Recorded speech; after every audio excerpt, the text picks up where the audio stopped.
Some empires ruled with weapons. Some ruled with armies. But the Qin Dynasty ruled with fear sharpened into silence. Most people today know the Qin Dynasty as the empire that built the Great Wall, unified China, and buried thousands of terracotta soldiers beneath the earth. But boss, the real Qin Empire didn't survive through war. It survived through something darker. A system of psychological punishment so advanced, so terrifying, and so invisible, that it left no wounds on the body, only on the mind. Tonight, boss, we open the doors the Qin rulers tried to keep sealed forever. But before we step into this forgotten world, if you're new to the History Veil, hit subscribe right now, because the history we reveal here isn't written in textbooks. It's carved into the shadows of ancient dynasties. Like the video, share it with someone who thinks they know what fear is. And let's begin. The Qin Dynasty did not punish people the way other empires did. They didn't rely on blood, wounds, or execution. Those were too simple, too ordinary, too visible. The Qin preferred something far more efficient. Punishments that reached deep into a person's identity and snapped it quietly. They believed the body could resist pain. But the mind? The mind could be reshaped, redirected, broken, without anyone ever touching it. And so they created a hidden force, a group of elite psychological enforcers, known only as the Silent Inspectors. These officials didn't wear armor. They didn't carry swords. They didn't shout orders. Their only weapon was the human mind. And boss, these were the men who designed punishments so subtle, so precise, and so mentally suffocating, that even the strongest Qin generals feared being called to a room with one of them. Most punishments in the Qin Dynasty started long before anything happened. They began with the summons. A simple wooden tablet delivered to your door. No messenger, no seal, just a piece of wood. When you saw it, your hands went cold, because everyone knew what it meant. The Silent Inspectors want to see you. Boss, imagine living in an empire where a small wooden tablet could collapse a person mentally, before the punishment even started. And that was the point. The Qin understood something thousands of years before psychology existed. Fear of not knowing is more powerful than fear of pain. When a person arrived at the inspector hall, they found something surprising. No chains, no torture devices, no guards, only a long hallway, lined with polished black stones, that reflected your footsteps, like echoes from another world. At the end of the hall, stood a single chair, not a throne, not a judge's seat, just a plain wooden chair. But boss, that chair broke more people than any torture in human history, because the moment you sat, the inspectors didn't accuse you. They didn't ask what crime you committed. They didn't threaten you. They simply sat in silence and watched you. Hours passed, sometimes days. They didn't blink. They didn't move. They didn't show anger. They didn't show mercy. Their silence created a cage. Your mind could not escape, because the Qin believed a terrifying truth. Asterisk asterisk, a person left alone with their thoughts becomes their own executioner. Asterisk asterisk. The inspectors knew that guilt speaks louder in silence than in interrogation. People confessed to things they never did. People collapsed without being touched. People begged for punishments that hadn't even been mentioned. Boss, one ancient record states, many men left that room with their bodies unmarked, but their minds shattered like cracked porcelain. This was the Qin Dynasty's genius. Their punishments didn't injure the flesh. They erased the sense of self. And the first psychological technique they used was something historians now call the Room of Echoes. A small square chamber, where the accused was left alone, with nothing but their heartbeat, and the faint, repeating echo of their own breaths bouncing off the stone. The room was engineered. Yes, engineered. To distort time. A person inside couldn't tell morning from night. Minutes felt like hours. Hours felt like days. Boss, the human mind is not built for timelessness. People inside felt lost in their own thoughts, believing days had passed, when only hours had. Guilty or innocent didn't matter. By the time they were taken out, their mind had already reached the breaking point. But the Room of Echoes was only the beginning, because the Qin Dynasty designed punishments that didn't just break a person. They replaced who they were with who the empire wanted them to be. And the next technique, the one we will reveal in part 2, is considered by many historians to be the earliest form of identity manipulation ever recorded. A punishment with no marks, no scars, no sounds, just obedience. Boss. That's where the real nightmare begins.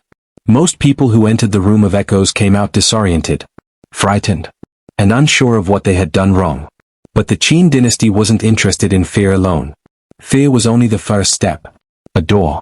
The real punishment began after fear opened that door. Because the Qin rulers discovered something terrifying. A confused mind is easier to rewrite than a strong one. And so the silent inspectors created the second mental torture. A technique historians now call the reversal of names. But boss, names doesn't mean just names. In ancient China, a name wasn't a label.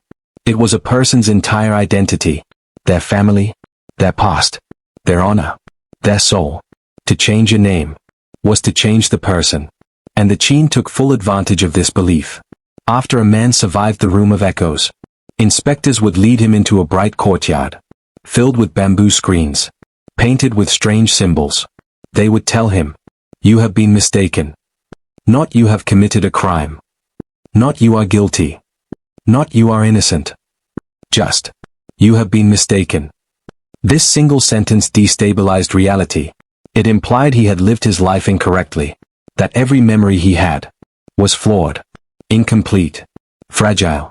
The inspectors then assigned the man a new name, one carefully chosen with psychological precision. If they wanted to break him, they gave him a name that meant forgotten, unworthy, shadow, rootless. If they wanted obedience, they gave names like servant, listener, witness, silent one. Boss. Imagine someone telling you, your real name is not yours. Your past was a misunderstanding. Start again. It doesn't just confuse you. It empties you. But the Qin inspectors didn't stop at names. They changed the man's occupation, his family association, his hometown, his place in society. They rewrote every detail of his identity, until he could no longer tell where the lie ended, and where the truth began. And boss, this technique didn't use pain. It used certainty. The inspectors behaved as though the new identity was unquestionably true. If the man hesitated, they repeated, "You are mistaken." If he cried, they repeated, "You are mistaken." If he denied everything, they calmly wrote notes on bamboo slips, as though his denial was the mistake itself. After hours, sometimes days, the man would break and whisper, "What am I?" This moment, boss, was exactly what the inspectors were waiting for. Because when a person questions themselves, instead of questioning authority, the empire wins. Once the new identity took root, the inspectors proceeded to the next psychological blow, the hall of mirrors. But these weren't mirrors. Not in the way we know them. These were polished bronze panels, curved just slightly enough to distort the reflection, without looking broken. If the man believed he was shadow, his reflection looked stretched and thin. If he believed he was silent one, his reflection seemed dimmer in the bronze light. If he believed he was forgotten, the shape of his reflection became blurry. Around the edges, the Qin dynasty had mastered identity reinforcement through controlled perception. Boss, imagine a person forced to stare at themselves in a reflection that matches the lie they were made to believe. It doesn't take long before the mind accepts the image as reality. Ancient records say, some left the hall unable to speak their old names. Their tongues refused. This wasn't magic. This was psychology. The inspectors understood that when a person's reflection supports the punishment, the person becomes their own enforcer. And this is where the real horror begins. Because after the hall of mirrors, the inspectors performed the final step. They released the man back to society. Not executed. Not imprisoned. Not tortured physically. Released. But with an identity that no longer belonged to him. He returned to his family. And they didn't recognize him. His eyes were different. His posture was different. His voice hesitated. When asked simple questions about his life, people whispered, he speaks like a stranger. He moves like he is lost. He looks through us, not at us. Boss. This was the Qin dynasty's brilliance. They didn't destroy enemies. They erase them quietly and replace them with obedient shadows. A person who doesn't know who they are will follow anyone who tells them what to be. And the silent inspectors were masters of that rewriting. But boss. Yes, surf identity manipulation KA first level THA. In part 3, we enter a technique so frightening that even Qin Dynasty historians refuse to describe it directly. A punishment where the victim doesn't lose their identity. They lose their sense of reality. In most empires, punishment was physical. In the Qin Dynasty, punishment was personal. But the silent inspectors had one final weapon. Something far more terrifying than pain. And far more destructive than identity loss. They had the power to make a person doubt the world around them. This technique was whispered about by ancient scholars. In fragments of bamboo records, they described it with a single haunting phrase. To unmake a man without touching him. Boss. This was the third mental torture of the Qin Dynasty. The shifting room. If the room of echoes broke the mind, and the hall of mirrors broke identity, then the shifting room broke reality itself. After a person's name, history, and self-image were rewritten, the inspectors escorted them into a long, narrow hall, lit only by torches that flickered violently, as if reacting to some unseen force.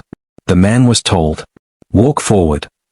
No instructions, no questions, no threats, just the command. At first, the hall looked ordinary. Stone walls, bamboo lattices, clay lamps. Familiar textures, familiar shapes.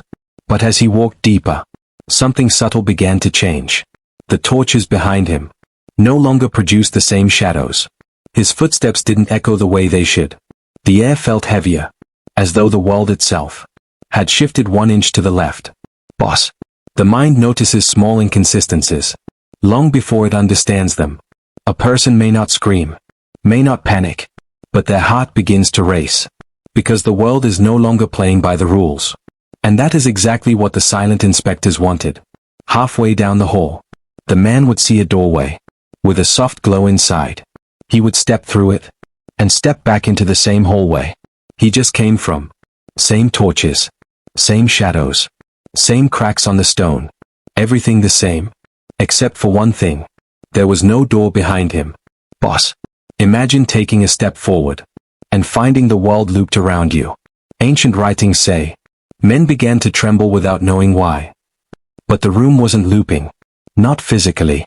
The inspectors had simply designed 3 identical hallways, with shifting partitions and sliding bamboo walls, activated silently by attendants. The man wasn't in a magical trap. He was in a psychological illusion, built with ancient engineering and brutal understanding of human perception. And this was only the beginning. In the second hallway, the lamps flickered slower. His own shadow moved, a fraction of a second out of sync. He touched the wall, and the stone felt warmer than before.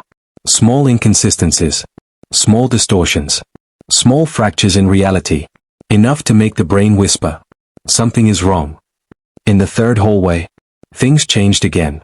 The torches burned lower, casting deeper shadows. The man's footsteps echoed twice, as if someone invisible walked beside him. Some ancient scholars believe the inspectors used small hidden chambers, where assistants tapped bamboo poles to mimic delayed echoes. Boss. This was psychological warfare, thousands of years ahead of its time. Finally, after what felt like hours, the man reached an open doorway. He stepped through it, and found himself back in the same room, where the inspectors first changed his identity. Same table, same bamboo scrolls, same silent officials. Except, the man no longer recognized the room. He no longer trusted his memories. He no longer trusted his senses. He no longer trusted himself. One inspector would calmly ask, "What did you learn?" The man would whisper, "I do not know what is real." This, boss, was the moment the inspectors were waiting for. Because a man who doubts reality cannot stand against authority. He cannot rebel. He cannot question. He cannot resist. The shifting room broke something deeper than identity. It broke certainty. Ancient records claim those who entered the shifting room left as hollow men, unable to trust even their own breath. Families of these victims wrote, "He returned home, but he checked the walls, the floor, the lamps, as if expecting the world to change again. The Qin dynasty didn't need to beat people. They didn't need to imprison people. They didn't need to silence people. They simply made reality unreliable. And boss, that is the darkest form of control. Because when a person fears pain, they avoid the whip. When a person fears death, they avoid the blade. But when a person fears reality, they avoid themselves. And no empire in history understood this more deeply than Qin. But boss, what comes next is even more terrifying. The inspectors didn't just break a person's perception. They replaced it with a version of reality that served the empire. In part 4, we reveal the ritual that didn't just distort the world. It manufactured belief. The Qin dynasty had mastered fear. They had mastered identity. They had mastered perception. But boss, the silent inspectors weren't satisfied breaking people. They wanted something greater. Obedience without question. A person who fears you will avoid you. A person who doubts reality will collapse. But a person who believes what you want them to believe, that person is yours forever. This technique, the fourth mental punishment, was known as the Chamber of Affirmations. Historians call it the earliest example of systematic belief reprogramming in human history. After a victim survived the room of echoes, the identity reversal, and the shifting room, they were escorted, half-conscious, mentally exhausted, into a completely different environment. A room so calm, so peaceful, so gentle, that it terrified anyone who understood its purpose. Boss, imagine a victim broken by fear and confusion, suddenly stepping into a chamber, filled with warm lantern light, soft woven mats, gentle incense, and a silence that didn't crush, but soothe. This wasn't comfort. It was strategy. Because the silent inspectors knew, a mind shattered by chaos craves stability. It will cling to anything that feels safe, even if that safety is the empire's lie. A single inspector, nevermore, sat in the middle of the chamber. He wasn't threatening. He wasn't loud. He didn't stare. He simply spoke. In a slow, even voice. You are safe now. Boss. Those 4 words broke people. More than any torture device could. The victim, trembling and exhausted, would collapse onto the woven mat. No one will harm you here. You are among those who understand. You have been mistaken before. But now, you will learn truth. This wasn't interrogation. This was gentle psychological capture. The inspector never shouted. Never accused. Never corrected directly. Instead, he asked questions. Designed with surgical precision. Do you trust what you saw? Can you rely on your thoughts? Do you know who you were? Do you wish to be free from confusion? Every question moved the victim one step closer to surrender. Every question pushed them subtly away from their old identity and toward a belief manufactured by the empire. Boss, the brilliance of the Chamber of Affirmations was that nothing inside it felt forced. Victims chose to surrender, or believed they did. The inspector would gently guide the conversation. Your old beliefs caused your suffering. Your doubts caused your fear. Your confusion came from resisting truth. And then the final strike. Let us rebuild you. Those 4 words were the psychological equivalent of capturing a soul. After hours, sometimes days, the victim would begin repeating things like, I want clarity. I want alignment. I want to serve truth. I want to stop doubting. But boss, these weren't their words. These were carefully engineered affirmations, designed by Qin officials to rewrite thought patterns. Once the victim repeated enough lines voluntarily, the inspector performed the next step, the harmonization ritual. No chanting, no pain, no fear, just calm, steady statements. The empire is order. The empire protects truth. You were lost. Now you are aligned. You and the empire now share purpose. Victims, drained and desperate for stability, repeated the lines in fragile whispers. Over time, their tone changed. Whispers became statements. Statements became conviction. Some ancient records say, they left the chamber speaking the empire's truths, as though they were born believing them. Boss. That's psychological perfection. The person no longer avoided the empire out of fear. They trusted it. They depended on it. They defended it. A broken mind sees a hand offering comfort and calls it salvation. But the Chamber of Affirmations didn't just create obedience. It created faith. Victims left thinking, my old self was mistaken. My confusion was my fault. The empire restored me. I owe them certainty. This is the darkest brilliance of the Qin method. They didn't need enforcers when the victims enforced themselves. And this transformation was so complete that families often couldn't recognize their loved ones. One bamboo text describes, he returned home, but he spoke like a man who had met the gods and believed only them. Boss, this wasn't punishment anymore. This was indoctrination. The Qin dynasty hadn't just built an empire. They built a framework for controlling the human mind at its most vulnerable point. But boss, there is still one more level. Because after the Chamber of Affirmations, some victims were chosen for a ritual so extreme that ancient scholars described it as the moment a man becomes a statue. A ritual where belief didn't just replace identity, it replaced will itself. Part 5 reveals the final horror. The Qin Empire's ultimate method of creating human beings who no longer questioned anything. After a victim passed through the Chamber of Affirmations, he no longer questioned the empire, but he still thought. He still had preferences, impulses, inner conflicts, small fragments of will that could someday spark doubt again. The Qin dynasty considered doubt a disease, a seed that could destroy order. So the silent inspectors created their final and most terrifying method, a technique not meant to punish, but to erase resistance entirely. Ancient records whisper of it. The moment a man becomes a statue. Historians call it the Ritual of Stillness. The victim wasn't dragged. He wasn't bound. He wasn't threatened. He walked willingly, not because he trusted the inspectors, but because he no longer trusted himself. The Chamber of Stillness was unlike any other space. In the Qin mental system, it wasn't dark. It wasn't twisting. It wasn't confusing. It was perfect. A large circular hall, with smooth stone floors, polished until lantern light slid across them like water. Silk banners hung from the ceiling, painted with symbols of harmony, balance, and unity. Clay oil lamps burned in perfect intervals, casting identical shadows. No matter where a person stood, nothing flickered, nothing shifted, nothing contradicted itself. The room was engineered to feel absolute, certain, predictable. A broken mind, boss, clings to certainty like a drowning man clings to air. When the victim entered, he was asked to stand in the center of the hall. One inspector approached him slowly and said, "You no longer need to struggle. We will carry your burdens." These words weren't comforting. They were surgical, designed to make the victim believe that thinking was a weight he didn't need to carry anymore. Then, the inspector gave one command. "Be still." Boss, if you're imagining a man simply standing there, you're not seeing the horror. The moment he obeyed, the ritual began.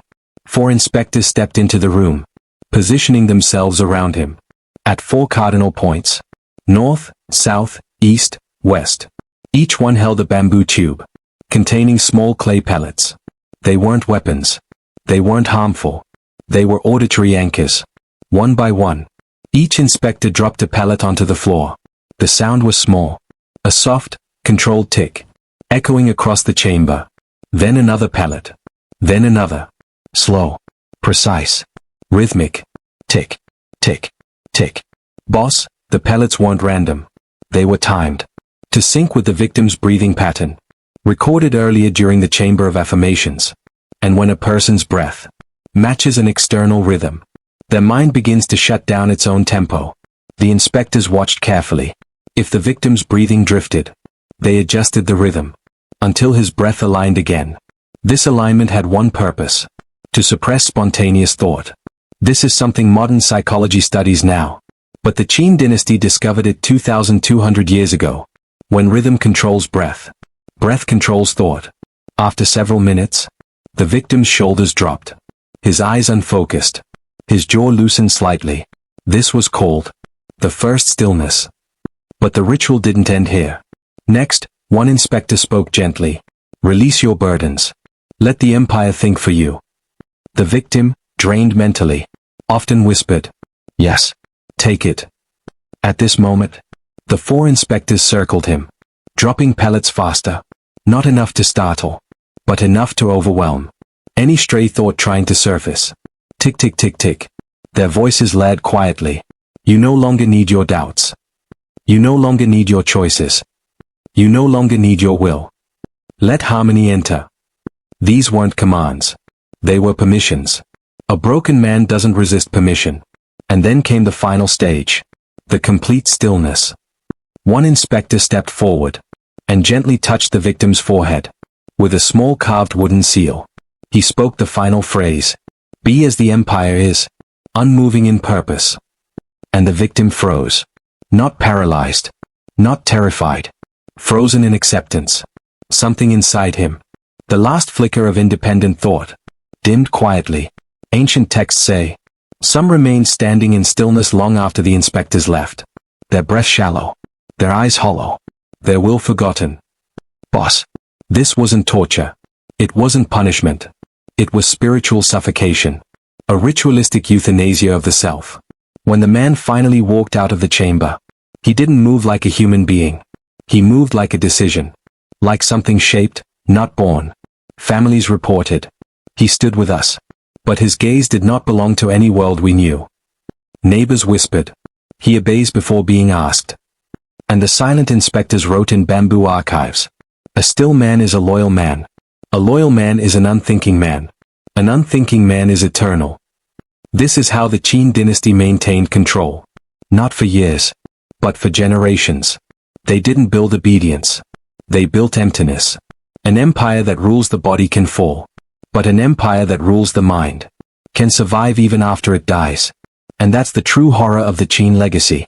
The Qin dynasty knew something most empires never understood. You don't need chains to imprison a man.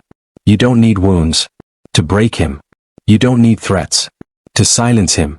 All you need is to take away the part of him that questions. And boss, that was the true legacy of the silent inspectors. Not fear, not brutality, not pain, but the quiet destruction of the human will. A victim who passed through all 5 stages. The room of echoes, the reversal of names, the shifting room, the Chamber of Affirmations, and finally the Ritual of Stillness. Didn't leave as a prisoner. He left as something worse. A man who no longer resisted. A man who no longer chose. A man who no longer thought. Ancient scholars wrote. He walks, but not with purpose. He speaks, but not with his voice. He lives, but not for himself. Families described their loved ones returning, with empty calmness in their eyes. Not pain, not fear, just a quiet acceptance that something inside them no longer existed. Some stood for hours in courtyards, staring at walls, as if waiting for instructions. Some answered questions before being asked. Some spoke in phrases that sounded rehearsed, as if their mind was no longer a place where thoughts were born, but where thoughts were stored. And boss, this is the darkest truth of all. The Qin dynasty didn't punish people to teach them lessons. They punished people to remove the part of them that could ever disagree. Why waste resources on prisons when you can turn your enemies into obedient shadows? Why execute a man when you can erase the version of him that would rebel? Why use pain when confusion, rewriting, distortion, false comfort, and stillness could create the same result without spilling a drop of blood? Boss, that's what made the Qin dynasty terrifying. Their cruelty was invisible. No battlefield, no scars, no executions needed. Just silence, just shadows, just carefully engineered rooms, and centuries-old understanding of how fragile the mind truly is. When the Qin dynasty eventually fell, it fell to rebellion, to war, to fire. But the techniques of the silent inspectors did not disappear. Some scholars believe their methods traveled through later dynasties, hidden in scrolls, taught in secret, refined quietly, because when something works this effectively, history never truly lets it die. And even today, when we speak about persuasion, indoctrination, manipulation, identity crises, false memory, and psychological control, we are, in some distant way, speaking about the same shadows that once stood silently in the halls of Qin. Boss. There's a reason ancient texts never described these punishments fully. They were never meant to be understood. They were meant to be felt by those who entered the chambers, and by generations who feared ever being summoned.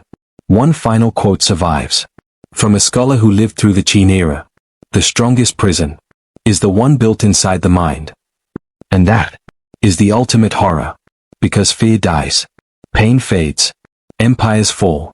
But what the Qin dynasty created, a blueprint for psychological domination, survived centuries. Their weapons were not swords, not spears, not fire. Their weapons were confusion, certainty, silence, obedience, and stillness. Weapons that don't rust. Weapons that don't age. Weapons that still exist in quiet corners of power. Even today, boss. This was the world of the Qin punishments. A world where the human mind was not something sacred, but something modifiable. A world where truth was whatever the inspectors decided. A world where men became shadows of themselves. And that is why this story was hidden for centuries. Because sometimes, the darkest horrors in history aren't the ones that scar the body.